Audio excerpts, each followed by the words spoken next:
PS4 news కి స్వాగతం. ముందుగా ముఖ్యాంశాలు. వినేష్ ఫోగట్ హర్యానాలో కాంగ్రెస్ ను గెలిపిస్తారా? జాట్ల ఓట్లు ఇటువైపు.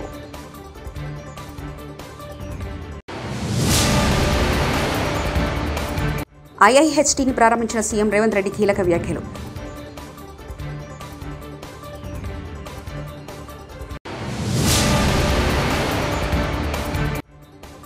గణేష్ నిమజ్జనానికి భారీ భద్రత. రాచకొండ సిపి సుధీర్బాబు కీలక ఆదేశాలు.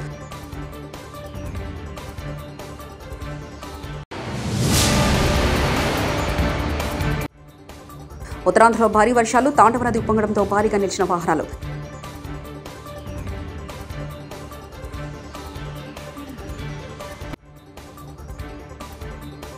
హర్యానా శాసనసభ ఎన్నికల దేశం దృష్టిని ఆకర్షిస్తున్నాయి. దేశ రాజధానికి సమీపంలో ఉన్న హర్యానాలో ఏ పార్టీ అధికారంలోకి వస్తుందన్నది ఆసక్తి రేపుతుంది. ఇటీవల జరిగిన సార్వత్రిక ఎన్నికల్లో హర్యానాలో బీజేపీ ఆశించిన ఫలితాలు సాధించలేకపోయింది. అసెంబ్లీ ఎన్నికల్లో బీజేపీ కాంగ్రెస్ అధికారం కోసం తీవ్రంగా ప్రయత్నిస్తున్నాయి. ఏ ఒక్క అవకాశాన్ని వదులుకోకూడదని రెండు పార్టీలు డిసైడ్ అయ్యాయి. నామినేషన్ స్వీకరణ ప్రక్రియ చివరి దశకు చేరుకుంది. కులాల ప్రభావం ఎక్కువగా ఉండే హర్యానాలో ఈసారి ఏ వర్గం ఏ పార్టీ వైపు మొగ్గు చూపుతుందనేది ఆసక్తిగా మారింది. గత కొంతకాలంగా కొనసాగుతున్న రిజర్వ్ల ఆందోళన ఈ ఎన్నికలపై ఎంత ప్రభావం చూపుతుందనేది కీలకంగా మారింది. గణేష్ నవరాత్రి ఉత్సవాలు దేశవ్యాప్తంగా ఘనంగా ప్రారంభమయ్యాయి. ఊరువాడ గణపతి విగ్రహాలు కొలువుతీరాయి. చిన్న పెద్దలంతా కలిసి గణపతి నవరాత్రులను భక్తి శ్రద్ధలతో జరుపుకుంటున్నారు. ముంబైలోని ఓ వినాయకుడికి భక్తులు విరాళాల రూపంలో 50 లక్షలు సమర్పించుకున్నారు. అది కూడా తొలి రోజు కావడం విశేషం. మధ్య ముంబైలోని లాల్ బాగ్చా రాజా సర్వజన్కి గణేష్ ఉత్సవ మండలి ఏర్పాటు చేసిన ఈ గణనాథుడికి ఈ స్థాయిలో విరాళ రూపంలో రావడం రికార్డ్ అని నిర్వాహకులు అన్నారు.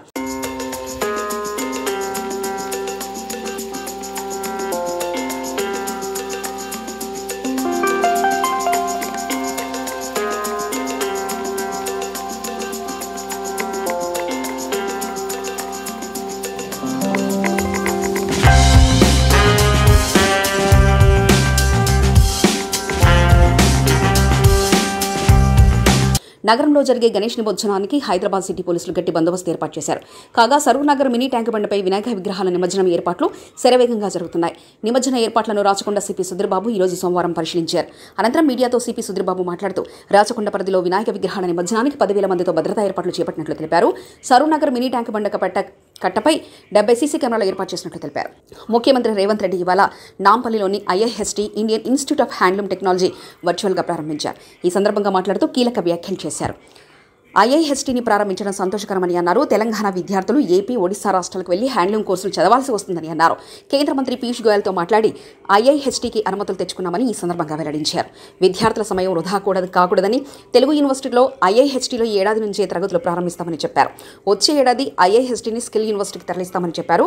ఒక్క విద్యార్థికి 2,500 స్టైఫండ్ ఇస్తామని హామీ ఇచ్చారు. సంక్షిప్తంగా వారి గుండెగాడ రేవంత్ రెడ్డి గారికి, గౌరవ మంత్రివర్యులు తుమ్మల నాగేశ్వరరావు గారికి, గౌరవ వాళ్ళ స్థితిగతులను తెలుసుకోవాలన్న ఆలోచనతోటి సమీక్ష సమావేశాన్ని ఏర్పాటు చేస్తే ఈ అంశం నా దృష్టికి రావడం జరిగింది. తక్షణమే నేను ఉప ముఖ్యమంత్రి బట్టి విక్రమార్క గారు ఢిల్లీకి వెళ్ళి మోడీని కలిసి విజ్ఞప్తి చేసి ఆ తర్వాత కేంద్ర మంత్రివర్యులు పీయూష్ గోయల్ గారిని కలిసి ఈనాడు మా రాష్ట్రంలో ఇండియన్ ఇన్స్టిట్యూట్ ఆఫ్ హ్యాండ్లూమ్ టెక్నాలజీలో చేరాలి అనుకుంటే సుదూర ప్రాంతమైన ఆంధ్రప్రదేశ్ నెల్లూరుకు వెళ్ళాలి, లేదా ఒడిశా రాష్ట్రానికి వెళ్ళాలి. మా రాష్ట్రానికి ఒక ప్రత్యేకమైన ఇన్స్టిట్యూట్ ఉండి తీరవలసిందే అని చెప్పి కేంద్ర మంత్రి పీయూష్ గోయల్ గారి దృష్టికి తీసుకెళ్లడం జరిగింది. వారు కూడా రాజకీయాలకు అతీతంగా ముందుకొచ్చి నిజంగానే హైదరాబాదు అభివృద్ధి చెందిన నగరం, దేశంలోనే 5 మెట్రోపాలిటన్ సిటీస్ ఉంటే ఢిల్లీ, ముంబై, చెన్నై, బెంగళూరు వీటితో పోటీ పడే నగరం హైదరాబాదు తెలంగాణలో ఉంది. తెలంగాణలో ఐఐహెచ్టీ ఉండాల్సిందే, మంజూరు చేస్తున్నామని చెప్పి వారు తక్షణమే మంజూరు చేసి తెలంగాణ రాష్ట్రం యొక్క విజ్ఞాపనను వారు ఆమోదించారు. ఎంబడే నేను అధికారులను పిలిచి మంత్రి గారిని కోరి ఈ సంవత్సరమే వాళ్ళ సమయం వృధా కాకూడదు, పిల్లలను ఈ సంవత్సరంలోనే వాళ్ళని చేర్పించుకోవాలి. ఎక్కడ ఏర్పాటు చేద్దాం కాలేజీ అని అంటే, కాలేజీ బంగ్లాలు ఇప్పటికిప్పుడు అంటే కష్టం కదా అంటే నాంపల్లిలో ఉన్న తెలుగు అకాడమీ ఇక్కడ భవనం ఉన్నది. అంటే ఎంబడే అక్కడ ఏర్పాటు చేసి మంచి కార్యక్రమాన్ని ఈ సంవత్సరమే మొదలు పెట్టండి అని చెప్పి వారికి ఆదేశాలు ఇవ్వడం జరిగింది. అల్పపీడన కారణంగా భారీ వర్షాలకు అనకాపల్లి జిల్లా గన్నవరం మెట్ట సమీపంలో రహదారిపై నుంచి తాండవ నది ఉప్పొంగి ప్రవహిస్తుంది. కాకినాడ అనకాపల్లి జిల్లాల సరిహద్దు కోటనందు గన్నవరం మెట్ట మధ్య ప్రధాన రహదారిపై భారీగా వరద నీరు ప్రవహిస్తుండటంతో రోడ్డుకి ఇరువైపులా భారీగా వాహనాలు నిలిచిపోయాయి. దీంతో ప్రయాణికులు తీవ్ర ఇబ్బందులు గురవుతున్నారు. నీటి ప్రవాహం తగ్గే అవకాశం లేకపోవడంతో కొన్ని వాహనాలు వెనక్కి వెళ్తున్నాయి.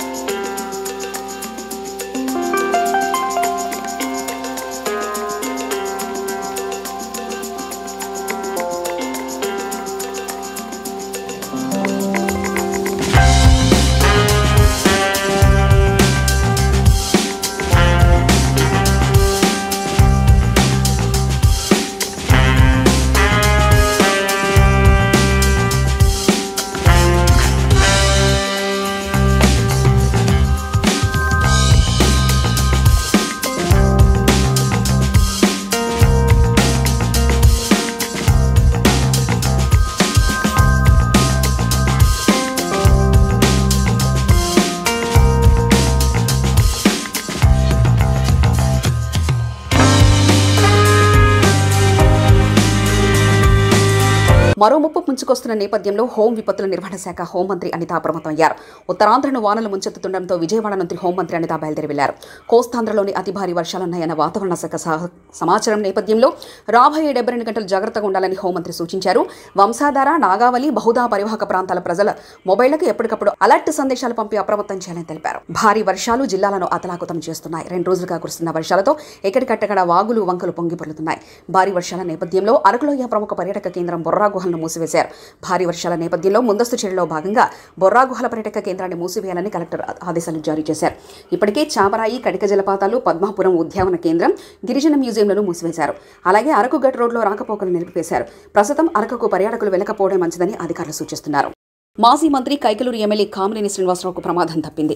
కైకలూరు మండలంలో వరద ప్రభావిత ప్రాంతాల్లో పర్యటిస్తున్న ఆయన వాహనం నీటిలో చిక్కుకుని ఒక పక్కకు ఒరిగింది. అలపాడు, కొల్లేటికోట రహదారి పూర్తిగా నీట మురగడంతో ప్రజల యోగక్షేమాలు అడిగి తెలుసుకునేందుకు బొలేరో వాహనంలో వెళ్తున్న క్రమంలో ఈ ఘటన జరిగింది. ఎమ్మెల్యే కామినేని వాహనం పందిరిపల్లిగూడెం గ్రామంలో కొల్లేరు సరస్సులో వెళ్తుండగా ఓ పక్కకు ఒరిగింది. దీంతో అప్రమత్తమైన అధికారులు, నాయకులు కామినేనిని సురక్షితంగా బయటకు తీసుకురావడంతో ప్రమాదం తప్పింది.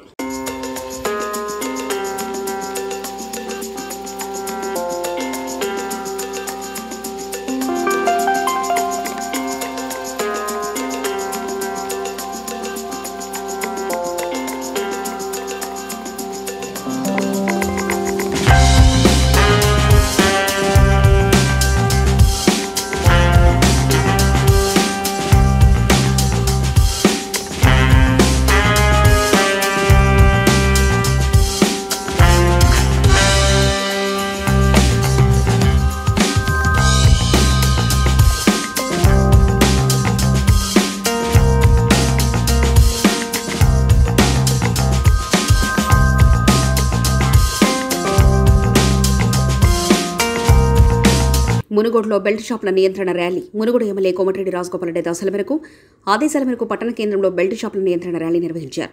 బెల్ట్ షాప్ యజమానులకు, పట్టణ పరిధిలోని ప్రజలకు అవగాహన కల్పించారు. కార్యక్రమంలో పలువురు అధికారులు, కాంగ్రెస్ పార్టీ నాయకులు పాల్గొన్నారు.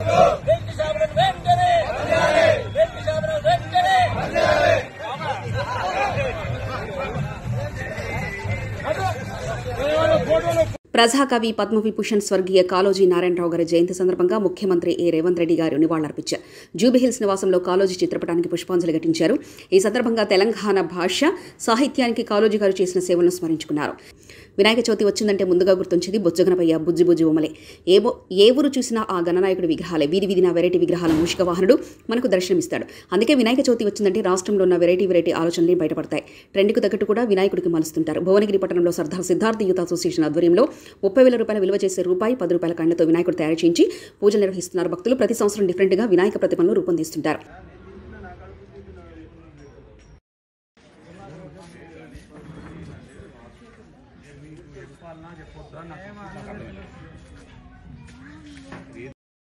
నాలుగు మాటలు మాట్లాడితే ఒకసారి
इनका कौन ना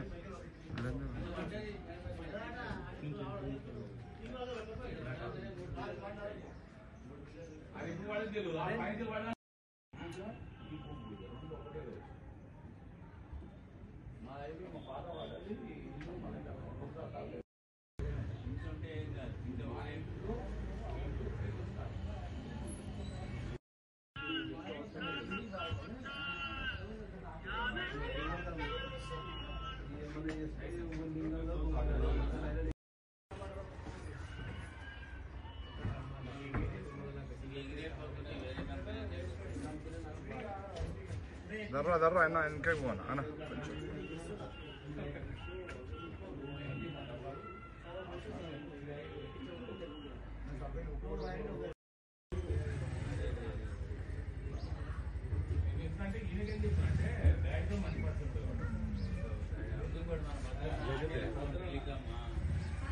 సంగారెడ్డి జిల్లా జనప్రియ హోటల్ నందు వర్కింగ్ జర్నలిస్ట్ మీడియా కౌన్సిలింగ్ ఆత్మీయ సమ్మేళన ముఖ్య అతిథిగా state president Abdul Karim, state working president doctor Suresh Kumar హాజరయ్యారు. తెలంగాణ రాష్ట్ర in charge Sheikh Mahboob, executive number L Mamata, executive member Eshwar, Sangareddy జిల్లా president Lakshman, vice president Shekhar Srinivas Nayak, జిల్లా వర్కింగ్ ప్రెసిడెంట్ జగత్ కృష్ణ ఆధ్వర్యంలో ఆత్మీయ సమ్మేళనం నిర్వహించడం జరిగింది. జాతీయ సమ్మేళనానికి విచ్చేసిన పెద్దలు, రాష్ట్ర యువజన సంఘాల నాయకులు వేణు, వెంకటహరి కృష్ణ, జిల్లా అధ్యక్షులు తెలంగాణ రాష్ట్ర వర్కింగ్ ప్రెసిడెంట్ సురేష్ కుమార్ హాజరయ్యారు. భారత మాతకి ఇష్టంలే నిజమైనటువంటి వర్కింగ్ జర్నలిస్ట్ ఏదైతే యూనియన్ కూడా మనస్ఫూర్తిగా జర్నలిస్ట్ అంటే చాలా నాకు తెలిసిన మటుకు దాంట్లో ఉన్నటువంటి పవిత్రమైనటువంటి మీనింగ్ ఉంది. సమాజం ఉన్న స్థితి నుంచి ఉండవలసిన స్థితికి తీసుకోయేటువంటి శక్తివంతులే మన జర్నలిస్ట్. చిమ్మ చీకటి మొత్తం వ్యవస్థ మొత్తం అస్తవ్యస్తమైన దాన్ని ఒక అద్భుతమైనటువంటి వ్యవస్థగా తీర్చిదేటువంటి నాకు తెలిసిన మటుకు నా మార్గనిర్దేశకులు నాకు తెలిసిన మటుకు అందరూ అనుకుంటారు. కానీ జర్నలిస్ట్ అంటే ఒక పరిశోధన. ఆ పరిశోధనలో మీరందరూ కూడా నిజంగా చెప్తున్నారు కదా, మీరందరూ కూడా ఈ కార్యక్రమానికి ఎక్కడ కూడా హాల్ చూస్తుంటే నాకు చాలా అద్భుతం వేస్తుంది. అక్కడ ఎంత ఉన్నటువంటి గౌతమ బుద్ధుడు, ఆ గౌతమ బుద్ధుడు చూసిన తర్వాత ఎంత ప్రశాంతంగా ఉందంటే విలేకరంగా నాకు తెలిసిన మటుకు అనేక రకాల ఫోన్లు వస్తుంటాయి. మనం ఫోన్లు వస్తుంటాయి, టెన్షన్స్ ఉంటాయి, అక్కడ ఇదైంది అక్కడ ఇదైంది, ఇవన్నీ కూడా పక్కకు పెట్టి అక్కడ ఎందుకు ఉన్నటువంటి గౌతమ బుద్ధుడు నిజంగా చెప్తున్నా కదా, శాంతికి నిలయం లేకుండా. వినేష్ ఫోగట్ హర్యానాలో కాంగ్రెస్ను గెలిపిస్తారా? జాట్ల ఓట్లు ఎటువైపు?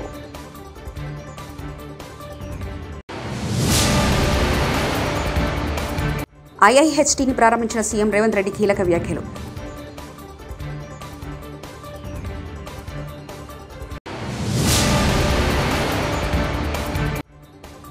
గణేష్ నిమజ్జనానికి భారీ భద్రత, రాచకుంట సిపి సుధీర్బాబు కీలక ఆదేశాలు.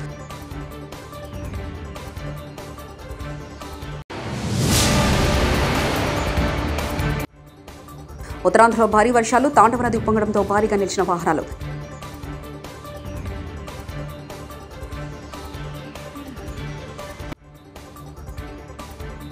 TS4 న్యూస్ ఇంతటితో సమాప్తం. చూస్తున్నారండి TS4 తెలుగు.